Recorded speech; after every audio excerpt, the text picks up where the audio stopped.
I'd like to call the meeting to order. This is the meeting at Bella Vista City Council, June 24, 2024. We'll start with the Pledge of Allegiance. I pledge allegiance to the flag of the United States of America and to the republic for which it stands, one nation, under God, indivisible, with liberty and justice for all.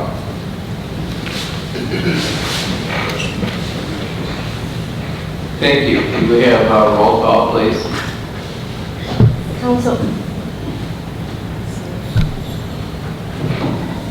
Councilmember Snow. Here. Hughes. Here. Wozniak. Here. Wilms. Here. Fowler.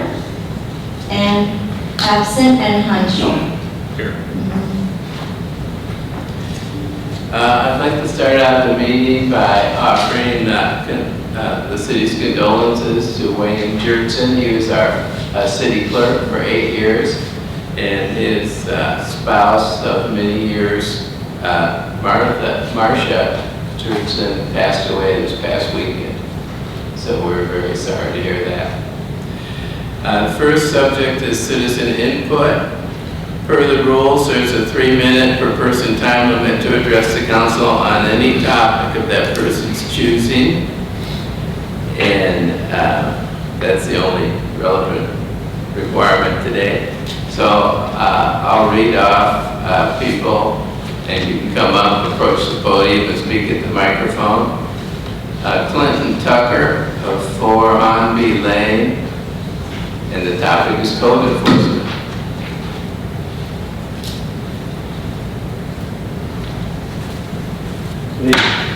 Hello. First off, I'd like to thank you for your help this week. And, not turned on, it doesn't sound. Can you hear me out? Did you pay your bills? Yeah, it was on.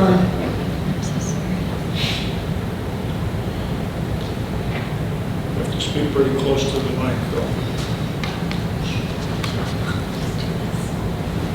Can you hear me now? No.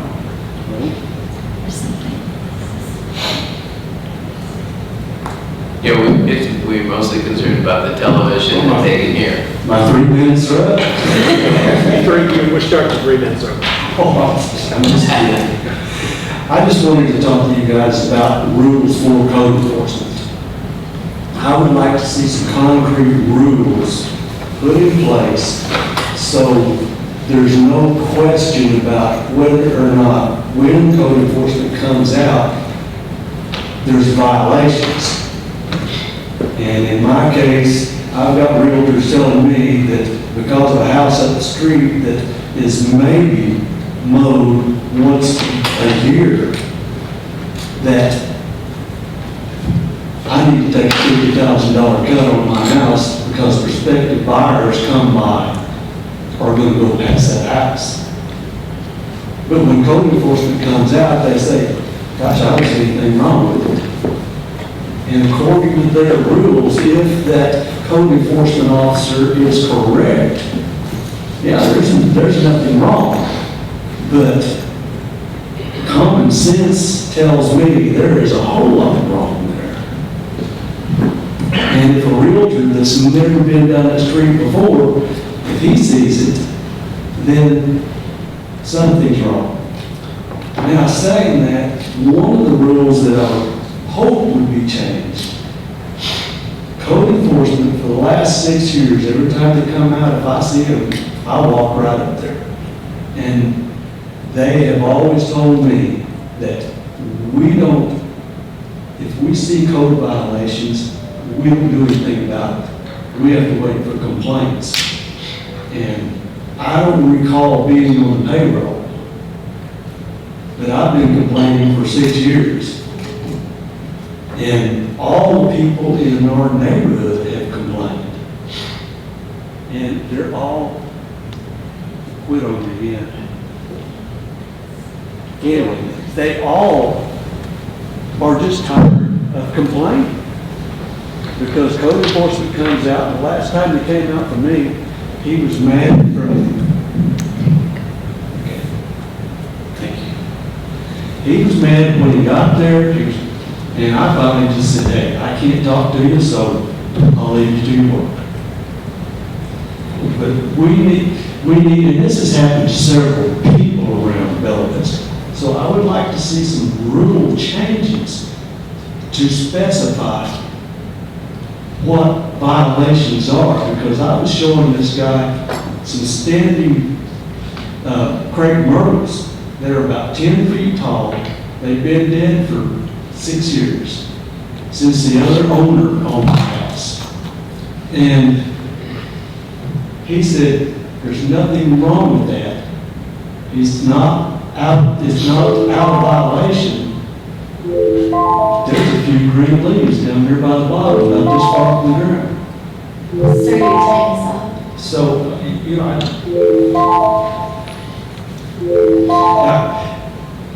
I think there needs to be rule changes, because it's not just me. I've talked to several people around from where I walk my dogs every morning, and one of them is a manager from Tyson's, and Sir, I'm he's sorry, got 3 sir. minutes to expire. 3 minutes is up. So, but I appreciate it. Thank you. Is there, let's see, the next up, that's it, only a citizen comment. Next subject is council reply. See that? Go ahead, Wendy. I believe that he might have emailed you. Would you be okay forwarding that email to council? Would that be okay or permissible? But yeah, it's fine by me. Okay, so that's his contact information and Yeah. yeah, thank you.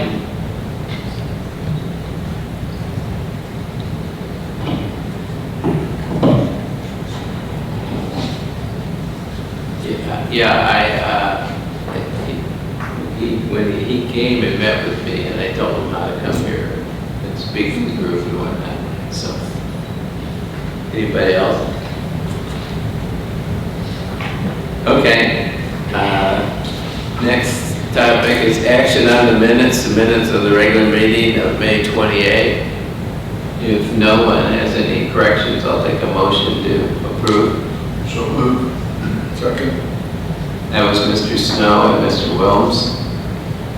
A roll call vote.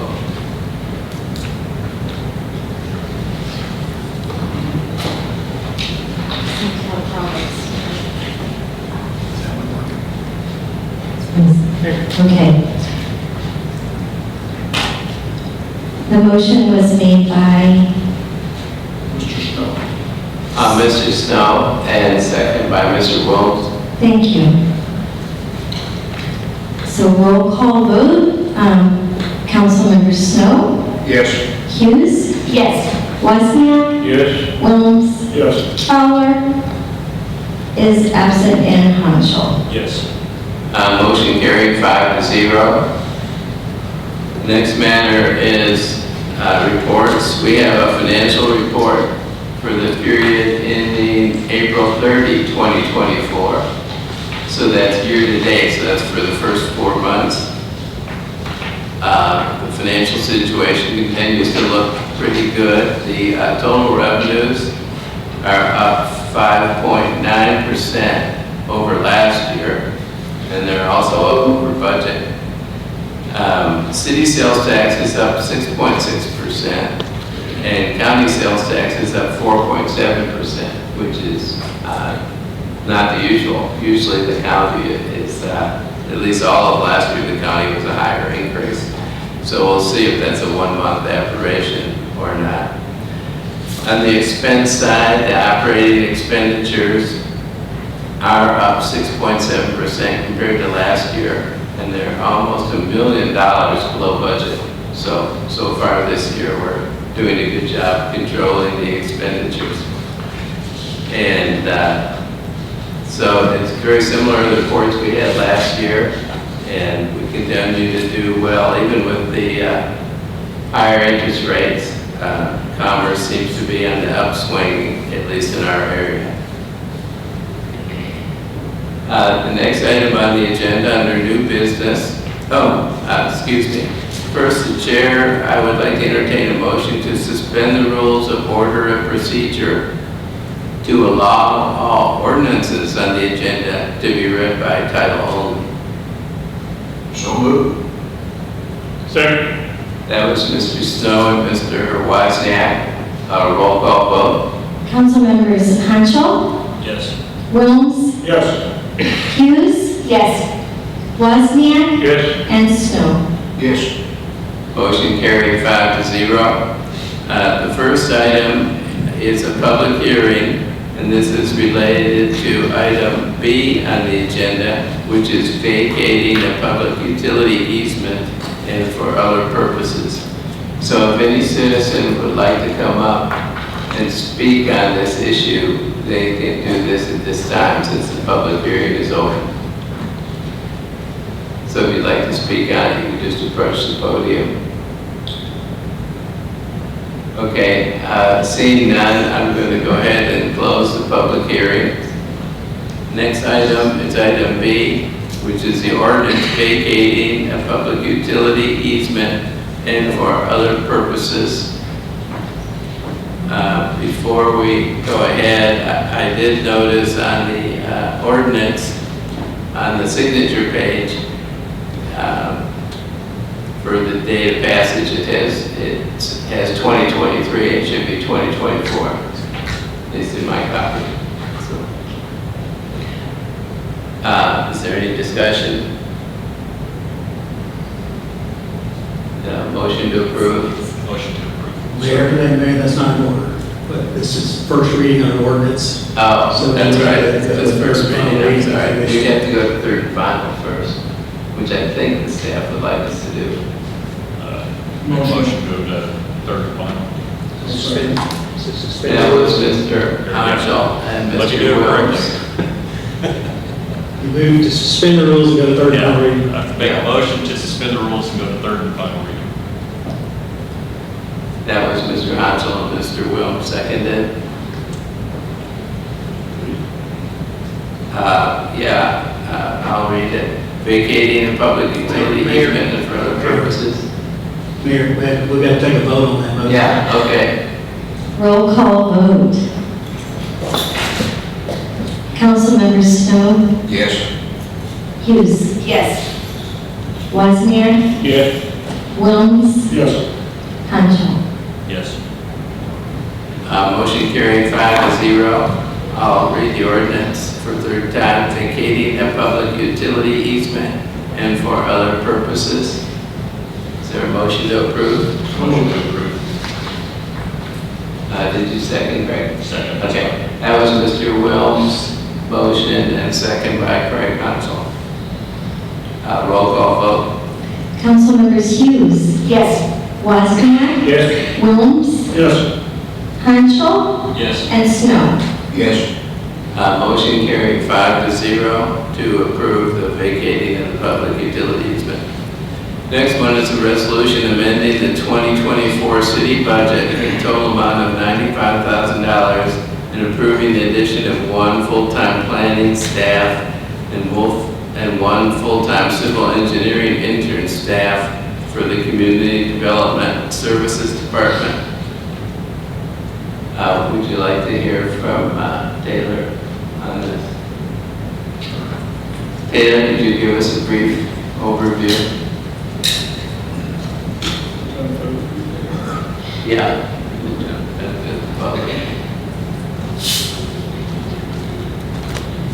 Okay. Yeah, so we are requesting some additional help over in CDS planning with a full-time position. I know my staff memo, I went into detail about how busy we are and how many projects we're doing. So we're really looking for an experienced staff member with this request. And then we're looking for some help in our engineering division as well. We have a part-time engineer currently, and he is just not bored, just to say the least. So we have GECs that are coming in, which is their most important or most popular, I would say. We used to review 30 to 40 a month, and now he's reviewing as a part-timer 80 a month. So they're coming in really quick, and so we, to keep up with that, make sure that we're performing the way we should for our taxpayers and developers in the area. Requesting some help from you guys. I had full-timer on that as well. happy to take any questions. Chris is also here if you have any specific engineering questions as well. Any discussion? Motion to approve. Second. That was Mr. Hansel and second, Mr. Wozniak. Roll call vote. Councilmembers Wozniak, Yes. Wilms, Yes. Hanschel, Yes. Snow, Yes. and Hughes. Yes. Motion carried 5-0. Next resolution is expressing the official intent regarding certain capital improvements. And the point of this motion is that if you have a resolution from council, it sets the date for, it sets it actually back 60 days from now, which would be April 25. So any expenditures you have on the projects we're talking about, which is the turning the old police station into fire living quarters and developing the city hall and the fire station offices above it, all on that same location. So we're contemplating financing part of that. This doesn't commit us to that. This just solidifies the date so that we can, any expenditure after that date, we can finance. And we'll be coming back to you later this year for you to approve anything specific. So, Larry? This is a common practice in most states to require this formality by a local municipality declaring that they're going to proceed with a capital project, but allowing for then the eligibility of costs that they may incur, reaching backwards rather than just forward from that point. So it's an enabling opportunity to include things within a financing of the project or a bond issue for the project. So it's a benefit to the community, and it doesn't compromise anything or cost us anything. It just allows a time clock to start making costs eligible for funding should we choose to go that route and become an eligible part of that project. So I'm in support of it. I make a motion to approve. Second. That was Mr. Wilms and Mr. Hansel. Roll call vote. Councilmembers Hanschel, Yes. Snow, Yes. Hughes, Yes. Wozniak, Yes. and Wilms. Yes. Motion carried 5-0. Next one is a resolution accepting the financial audit report presented by Forbes Mazars LLP for the year ending December 31, 2023. This was done on the regulatory basis of accounting, and the audit is on our website. If citizens would like to look at it, it shows the financials for last year. I particularly direct your attention to page 23 because it's a summary of all the different items and the fact that we didn't have any problems or irregularities with the audit. So, is there any more discussion? Motion to approve. Second. That was Mr. Wozniak and Mr. Wilms. Roll call vote. Councilmembers Snow, Yes. Hughes, Yes. Wozniak, Yes. Wilms, Yes. and Hanschel. Yes. Motion carried 5-0. Next one is a resolution granting the appeal filed by Happy Egg regarding large-scale development LSD 2024-54139. Is there a discussion? Motion to approve. Second. Was Mr. Hansel and Mr. Wozniak? Roll call vote. Councilmembers Hughes, Yes. Wozniak, Yes.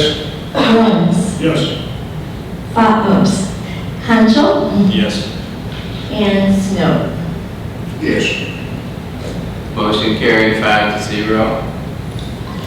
The next one is a resolution authorizing the mayor and city clerk to enter into a 3-year lease contract with Stronghold Data LLC in an amount not to exceed $28,584.75 for the lease of Dell computers and associated equipment. And I think John Vogel spoke to you folks about that at the work session last week. So I'm sure he's here right now. So Move to be approved. that was Mr. Snow and Mr. Wozniak. Roll call vote. Councilmembers Hughes, Yes. Wozniak, Yes? Wilms, Yes. Hanschel, Yes. and Snow. Yes. Motion carried 5-0. Before I go into the announcements, I just noticed that our financial advisor, Cheryl Schluterman, is here. So I appreciate you showing up. If would you like to say a few words to the council? Well, it's exciting to be here in the new building. I hadn't been here since y'all did. I didn't really have anything to say. I apologize for being late, so if I missed anything, if you have any questions for me regarding the official intent or anything, I'd be happy to answer those. I unfortunately had to, I got a detour, so I got lost. So I apologize. I thought maybe I just didn't notice you were here, but No, I was late. I didn't really explain to the council that the way we set that resolution up, it could be for an Amendment 78 loan, or it could be for a revenue bond, it could be either way. So,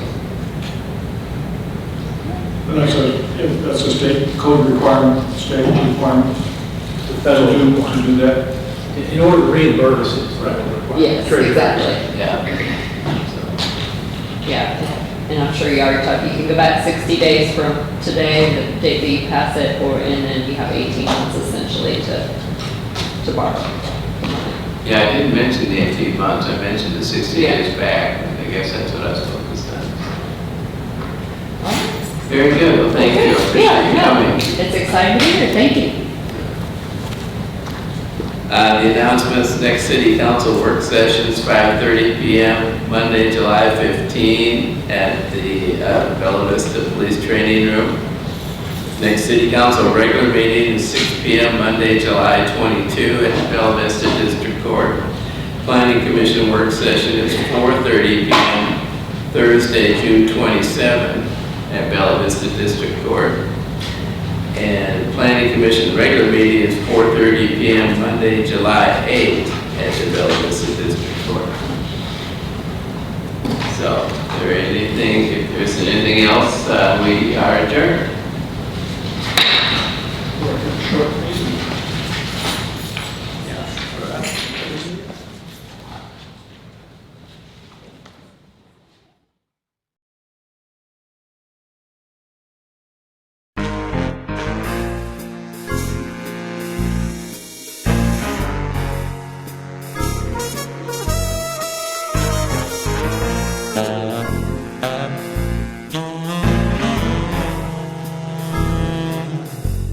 Thank you.